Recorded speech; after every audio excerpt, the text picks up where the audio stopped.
So a bit of news out in the last 24 hours that Agustin Pichot is kind of unsurprisingly going to run for the World Rugby's chairman. He's been vice chairman for a few years, and he wants to challenge Bill Beaumont for the top job.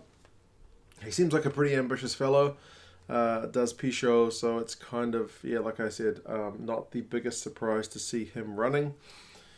To be honest, the goings on at World Rugby's top level is not one that I usually follow with any great amount of time. I'm more into watching the games. Some of the higher level stuff has been interesting, like they talked about getting like a Nations Cup going, but that kind of petered out. So there's a few things that I follow, but generally, that high level strategy stuff that World Rugby is doing is yeah, it's not usually on my radar, to be honest. I'm more about watching the games. But it was an interesting one to see some of the direction that he's looking to take World Rugby in if he gets elected. And yeah, I thought I'd talk about that here. You guys can let me know your thoughts. So, the two things I know about him, and they were kind of reinforced by a few articles that I read, is that in terms of his rugby administration career since he finished his playing career, he was one of the driving forces behind getting Argentina into the Rugby Championship, which I think most people would agree has been a good thing because Argentina for such a long time were one of the top teams, probably the best team in the world, to not be playing in a regular competition. So there was the five Six Nations and Tri Nations. Argentina finally got in there, which was, yeah, definitely, I think, a step in the right direction for World Rugby. And he's also been very prominent in the selection of players born in other countries or raised in other countries playing for their adopted countries.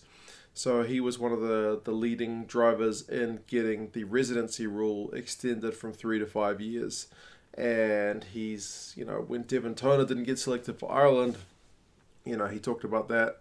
So, and it goes on and on. And I'll talk about a tweet at the end, but generally, yeah, he's very against either mercenaries or imported players or whatever you want to call it.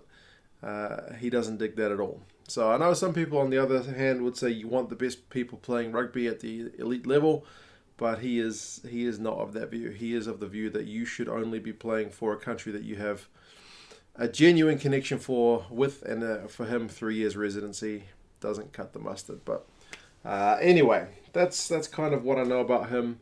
I'm sure he's done other things as well in his job in rugby admin, but those are the two things that stick out to me.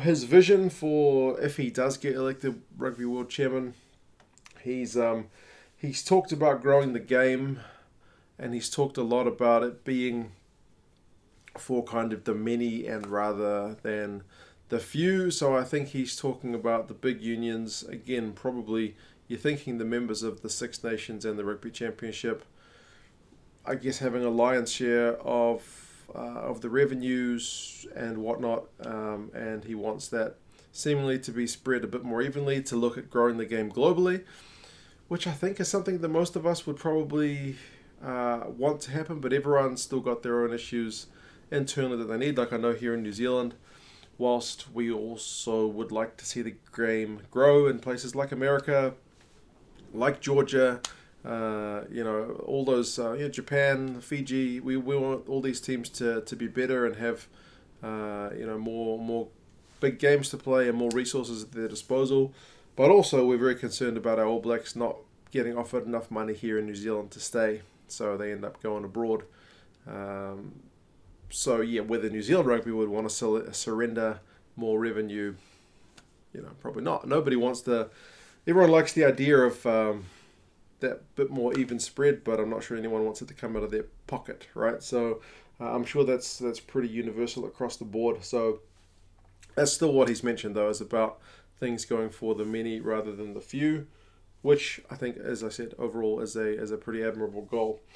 He's talked about getting a proper global calendar, and he's mentioned the current situation we're in with so many countries on lockdown as a good opportunity, both in terms of saving a lot of the unions from bankruptcy, and it also being a requirement that you know, we change the way we're doing things, that they shake things up and use this as an opportunity to really make meaningful change. Like, it is hard when everything is kind of set in its ways. It happens the same way every year to make change. I guess he's saying nothing's going as it normally would this year, so it's a time to make change. So yeah, he's looking at saying that we should have a proper global calendar with everybody aligned. And I know there's so many vested interests in various unions around the world. I know Steve Hansen always liked to blame the Six Nations crowd for not being flexible. I think sometimes the Six Nations people blame like the club owners in like the Premiership and the top 14 and whatnot. So yeah, there's always a bit of blame game that goes on, and it is hard to get everybody on the same page, but he's saying it needs to happen. And he was also a big supporter of that Nations Championship, which I mentioned. So I think there is potential there for that Nations Championship. I think definitely the global calendar is one that needs to be improved on. Like, I think it has improved over the years, but there's definitely more improvement needed. Like, you see some situations where like Scottish players based outside the Scottish clubs don't get released in like the weeks between the Six Nations games, so they have to go from playing Six Nations for Scotland back to their club, play a week, and then go back to their Scottish side. Like, that kind of nonsense is a bit frustrating. I'm sure there's more than that, but that's just one that comes to the top of my mind. So I see that's a pretty valid point. He also mentioned about innovation and rugby being a bit behind in terms of the way it innovates.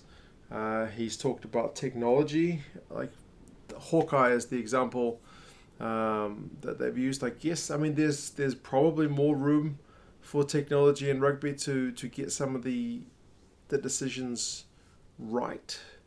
What I would like, though, is for them to get the decisions made quicker, because with this lockdown, I've been going back, I've watched the 87 World Cup, I've watched the 91 World Cup, and boy, can I tell you, 95 World Cup, those games were quick. They didn't take a minute to set a scrum.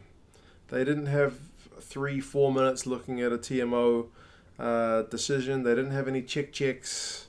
Every now and again, the ref spoke to the touch judge, but it was a pretty fast-moving game. So I think there's room for improvement there.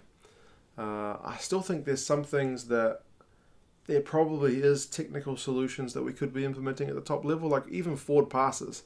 There must be a way you can track forward passes without just the human eye saying whether it's forward out of the hands, because that's always a debatable one.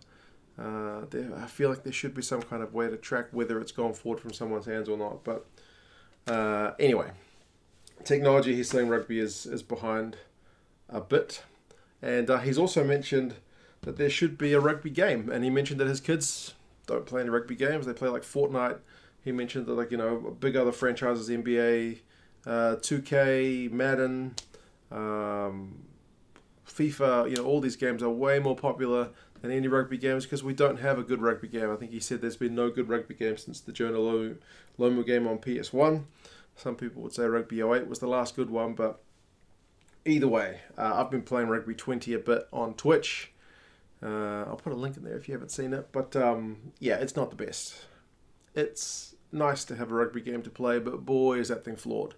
It's flawed, doesn't have good licensing.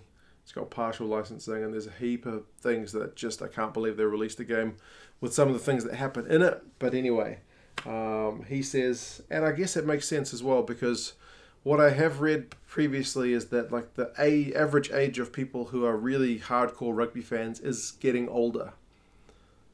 Younger people are getting more interested in other things other than just rugby union. So yeah, I guess having a rugby game which is actually, even if not as good as the likes of a Madden or a FIFA, if it was at least in the ballpark, would certainly help get some people into the game. So yeah, he's a bit of a divisive character.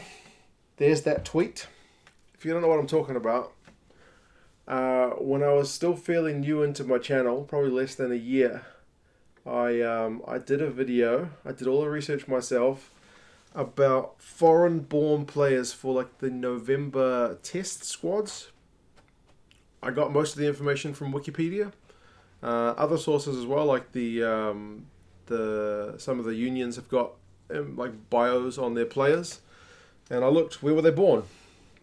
Was it the country they play for? Yes or no? Simple question.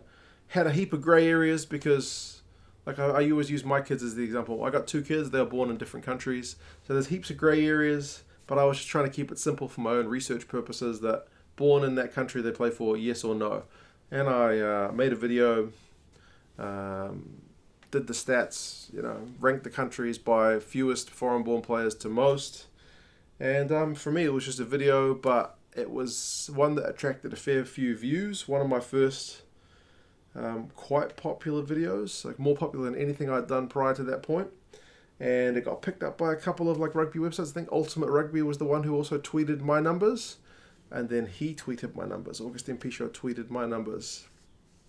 And boy, there was some backlash to that. People saying it was racist and whatnot. And I think taken out of context, it probably was not the best information. But yeah, I guess you could probably look at the source of that kind of information before tweeting it if you're in a high position in World Rugby, because just some guy having done the research on YouTube probably isn't going to cut the mustard. But anyway, that one was an interesting moment for me early on in the old YouTube days. But like I said, issues like that make him a pretty divisive guy at times.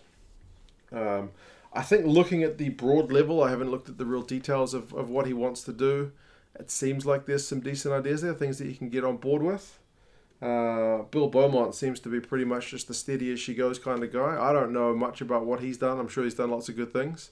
But again, I don't really follow that kind of high level stuff that goes on at World Rugby, so it would be tough for me to say.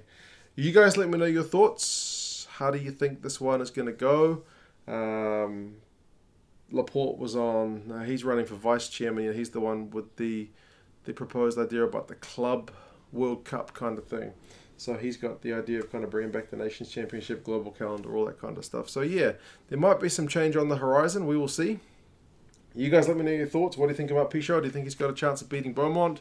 Or do you think it'll be kind of steady as she goes? But yeah, cheers guys, and I'll talk to you again soon. See you later.